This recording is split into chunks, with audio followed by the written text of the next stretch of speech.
if the numbers say we're on the right track, it still does not feel that we're on the right track for Nigerians. How do Nigerians interpret this into meaningful impact? That is my question to you, Mr. Governor, because inflation is still biting, prices are still there. Nigerians are still, it's still hard for many of us living in the country. Thank you, Governor. Thank you very much, Nancy.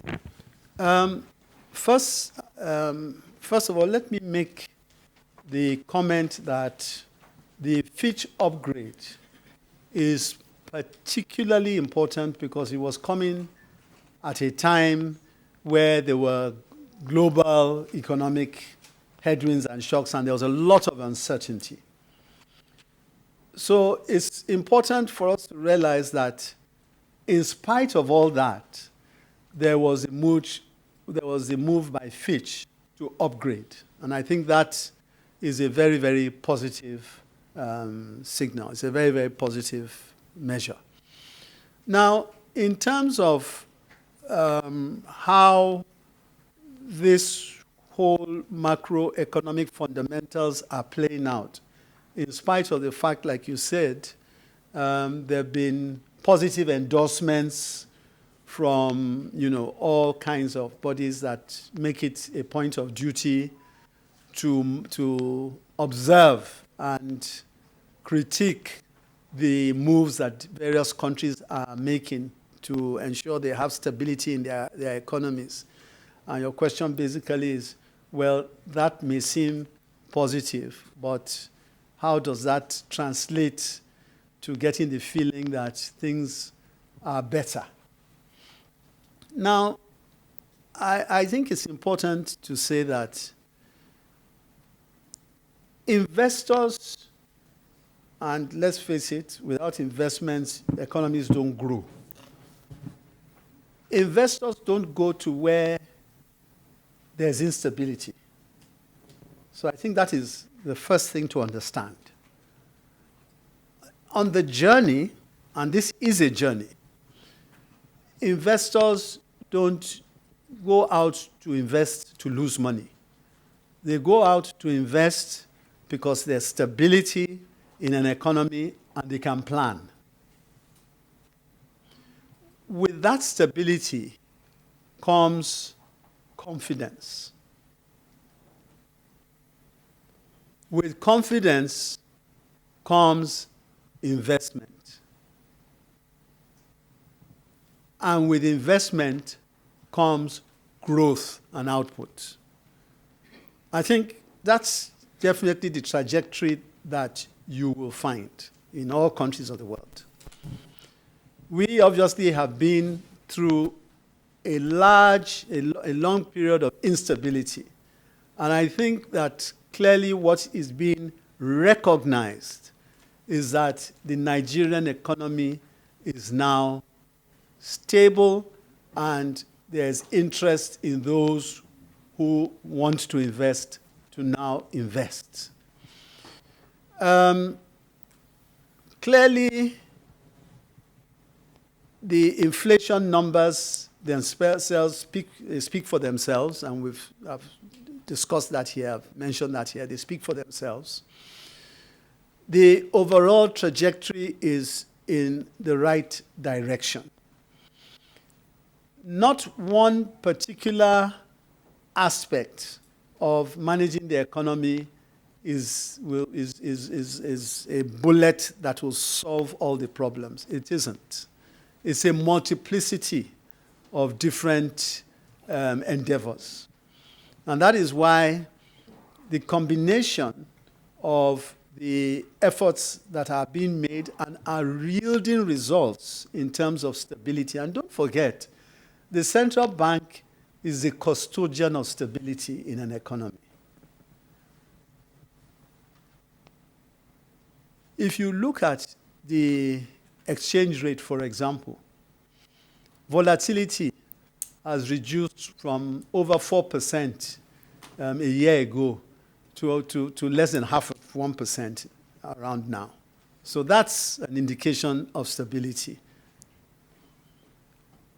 And with the increasing collaboration between the fiscal and the monetary side, definitely the journey that we are going through will begin to yield greater results as time goes on. I have no doubt about that.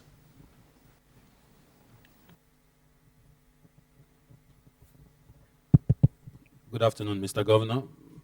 My name is Nduka Chejin of the Nation newspaper. I have 3 questions for you quickly. One, Nigeria recorded a 6.83 billion naira balance of payment surplus in 2024 from the result released recently. This signals a renewed economic momentum.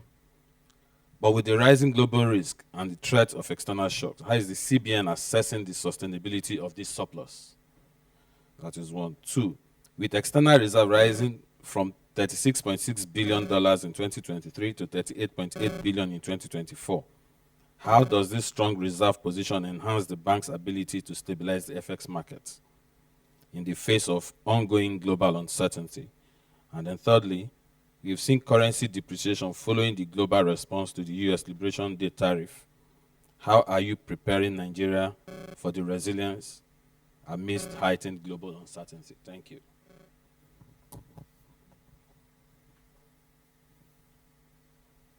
Thank you very much. Well, on the issue of depreciation of the currency, which obviously everybody is always very interested in, the way I will put it is to say that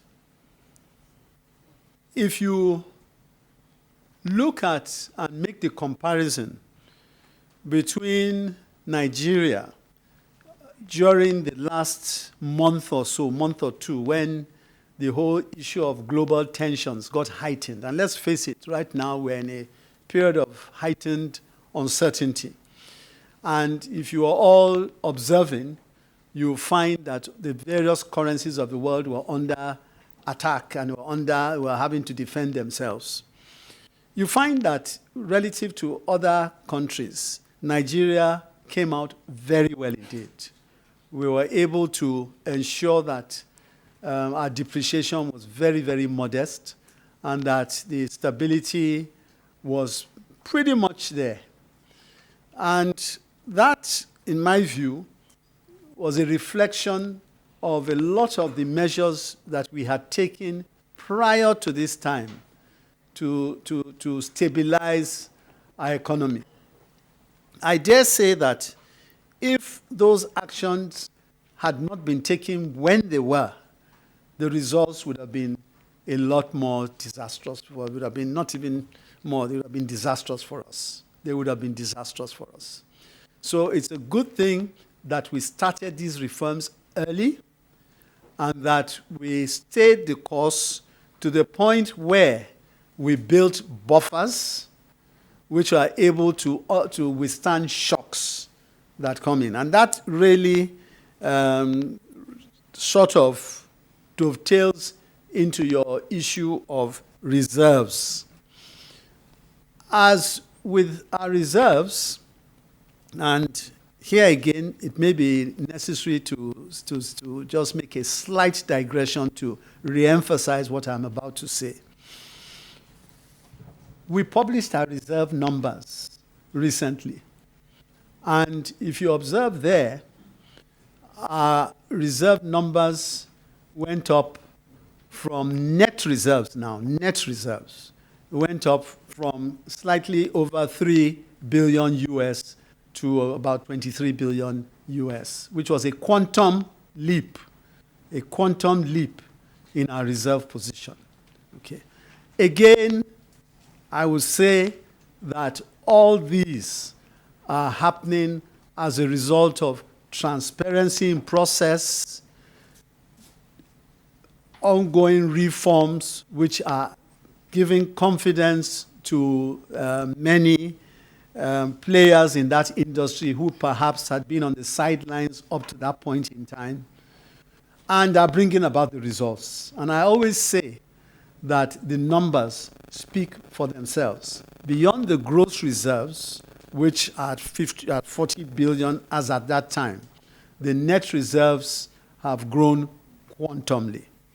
And that will continue to be, and that will continue the path whereby we will ensure that we have sufficient buffers beyond the IMF 6-month import cover to ensure that we continue to keep our economy in a safe and sound mode. The sustainability of the surplus you talk about, and again, I must comment that in itself speaks volumes, because you have a situation where beyond just oil prices, in fact, if you look at the oil sector itself, you'll find that the importation had gone down with the Dangote refinery and all the other refineries coming up. The demand obviously will go down. The gas exports have, been on an upward trajectory. Now that we have a competitive currency, and it's something that you will hear me talk about over and over and over again. Our currency now is more competitive. So this should encourage exports. And indeed, for us as Nigeria and Nigerian businessmen, the opportunity to extend that dragnet into our sub-region is also an enormous opportunity now that we have such a competitive currency. So to answer your question, my belief is that if we continue doing the things we have done up to this point in time that have resulted in a positive surplus, we should be able to, in fact, improve that without too much of a problem.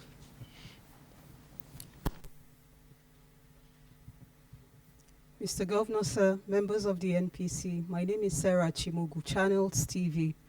Most recently, we saw you engage with Nigerians in the diaspora, as well as meeting with investors to see how they can invest in the country. And then most people have described this initiative as commendable. But the question is, how do you hope to sustain this momentum and then restore confidence, especially with a budget that has been described by many as unrealistic? And then the second question is, how can Nigerians and investors trust that the bank won't fall back into the same old habits that damaged credibility in the past? Thank you. Thank you very much, Channels. I won't only take your word for the fact that this happened, but Channels was very well represented at a couple of these fora. So thank you very much for that. Well, first and foremost, let me say that something I've constantly said and will repeat is the fact that we are, at the central bank, we are on a mission to restore confidence and build back trust. We're in a mission to restore confidence and build back trust. And we appreciate the fact that in this journey, we need all stakeholders to find that they are dealing with a central bank that will not disappoint. And that is the reason why some of the things we did and we have done up to this point in time, it may seem like nothing, but it's a big deal. For example, when we talk about publishing our net reserves figure and doing it, there's a reason why these things happen. People have to know that when the central bank says it is going to do something, it does it. We recognize that there's a need to rebuild our institution, the central bank. We recognize that. And I assure you that we are doing everything possible to ensure that that happens. it isn't something that will happen overnight. It's not possible. There are a lot of areas that we literally need to reset completely and start all over again. And we're doing so. But those things do take time. They do take time. But what I want to assure you is that we will be consistent as we have been over the past 18 months. And we believe that once we continue in that direction, we will be successful in building back the trust that has been so badly eroded over a period of time. I'm happy and pleased, I must say, that particularly in the international arena, and you mentioned it, both the IMF and World Bank meetings, and the very successful outing that we had in the NASDAQ building in New York. The feedback from those particular engagements have been very positive. And I recall that there was the person that moderated one of these sessions was quoted as saying that they have been covering these activities in Nigeria for so many years.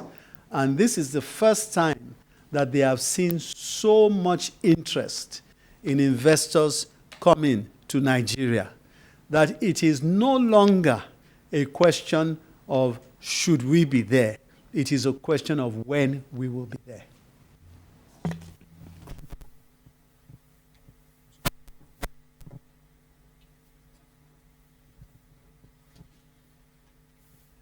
Good afternoon, Mr. Governor. Good afternoon, committee members. My name is Musa Abubakar with NTA.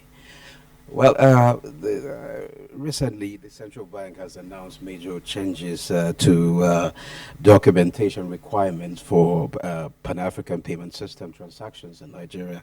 My question is, what prompted this decision, and what impact do you expect to have on cross-border border trade? Thank you very much, Musa. Let me first say that, because you said your question is one of your questions is what prompted this decision.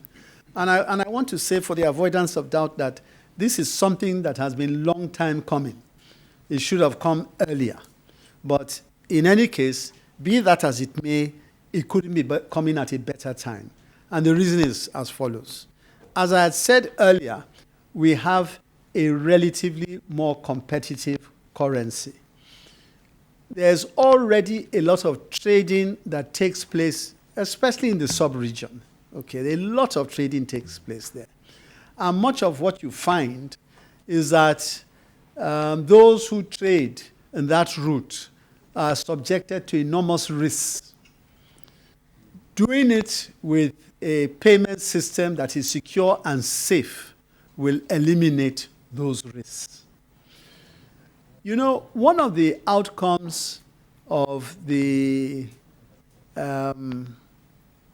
discussions we held at the spring meetings and also in New York was obviously the concern with respect to tariffs and the impact that tariffs have on economies. And increasingly, the discussion started to come up that various countries should see means of collaborating, amongst themselves, particularly on a regional level. So I believe that having a payment system that is safe, secure, and can be relied on is a step in that direction. It will automatically put people who up to this point in time, as I said, had used risky means, moving physical cash from one place to the other, that's all gone. And I realize also that sometimes it takes a while for people to test these systems and to have confidence in them, which is understandable. But I just want to say that, they don't have to. Okay, and that if that payment system is well ingrained with the openness of economies, especially now that we know that the risks to global trade have become a lot more uncertain. This could be a means of ensuring that the catalyst for trade in the sub-region is set alight. Good afternoon, Mr. Governor. My name is Isa Abdullah from New Telegraph newspaper. After a long pause running to many years, the Central Bank recently published its annual financial statements. What are the major takes for the public and the financial analysts of this bold gesture? Thank you. Thank you very much, Abdul. I think the first thing I would say is perhaps talk about what the major takes should not be. Because sometimes there's a tendency for people to misunderstand certain things. The central bank is not a commercial bank. And for that reason, I wouldn't want those who are looking at our financials to compare the indices of the central bank with the indices of other banks. I wouldn't want that. And if you think about it, it is for good reason that you typically only have one central bank in any country. You don't have two. It's for good reason. Okay. So I think it is important that in terms of takeaways, one of the first major takeaways is transparency, accountability. We must publish our numbers. That's the law. And so we do. Okay? And so we do. We must publish our numbers. And we did that. So that in itself should give confidence to everybody that the central bank is walking the talk. Those who make it a point of duty to understand the complexities of a central bank and its operations are really free to discuss, to come, to ask questions, and they do. So that is something that we are very, very open to continuous engagement. And as I said, they do. The other thing that is important takeaway is that this should help to validate certain things that we say during the course of the year. Again, the net reserves figure. I recall when it was first published, there were some skeptics who felt, oh, they will only believe it when they see the audited financial statements. Well, so the audited financial statements are there. So as I said, this also helps to validate certain things that go on within the central bank and also to show something we continue to talk about. That is the uncompromising stance that the CBN has taken with respect to the way of travel with respect to orthodox monetary policies. Okay, if we're not employing orthodox monetary policies, you will know. So these are all part of the takeaways, important as it is, but again, as I said, it should give you confidence in the fact that we are walking the talk. If we are supposed to be producing our statements on a regular basis, we are doing so. It gives a better sense for those who dig down into it to have an appreciation of the challenges that this central bank inherited 18 months ago. For example, if you compare the the numbers for 2023, you see a huge loss of over 1 trillion naira. And within a year, it had been moderated to about 30 odd billion naira. That, again, as I said, gives an indication of the extent of the challenges that the central bank has been through over the past 18 months or so. Thank you, Mr. Governor, sir. It seems because today I didn't say they are entitled to one question. They've asked several questions in one. I have the last question from Lume Ihega of the This Day newspapers in Lagos. It's another lengthy one, sir. She said, last week, the CBN and NIPS launched the non-resident BVN. That's the platform, which has received positive feedback from Nigerians in diaspora. However, trust remains a major issue, as it still costs more for Africans to send money home compared to other regions, and more remittances go towards basic household needs. Meanwhile, other countries like India have built strong economies around remittances by offering attractive investment products and maintaining trust. How is the CBN planning to close this trust and product gap? Thank you, sir. Thank you very much. First and foremost, yes, I agree. There is a trust deficit. I fully agree. And we need to understand where this trust deficit is coming from. Okay. Now, on average, 7% to repatriate money from overseas to Nigeria and to many emerging market economies. Clearly unacceptable. Totally unacceptable. And it is something that I was so concerned about that at the last spring meetings, I actually took it up with the president of the World Bank, and I solicited his cooperation and ideas as to how we can bring this down. One of the areas that is clear to me is what we are starting to do now, which is volume. It's a volume business, really. And I think we're heading in that direction. And I believe, honestly, for those of you who are not there, the recent bold step we have taken with the NRBVN is a game changer. It is really a game changer.